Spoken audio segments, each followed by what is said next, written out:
Pernikahan Celine Evangelista dan Stefan William sudah berakhir. Perceraian mereka diputuskan Pengadilan Negeri Jakarta Selatan tanggal 18 Oktober tahun 2021. Bisa dikatakan kabar tersebut cukup mengejutkan meski prahara rumah tangga mereka sudah berhembus sejak awal Januari tahun ini.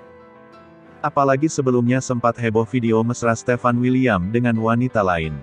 Ia tak memungkiri sedang dekat dengan wanita tersebut. Dan kenyataan itu bukan masalah karena ternyata Stefan dan Celine Evangelista sudah resmi bercerai. Seolah tak mau kalah dari Stefan William, baru-baru ini Celine Evangelista juga dirumorkan dekat dengan seorang pria. Konon, mantan istri Stefan William itu tengah menjalin hubungan dekat dengan pengusaha batu bara. Sayangnya, kabar tersebut langsung dibantah Celine, tatkala ditanyakan kebenarannya. "Hah, pengusaha batu bara?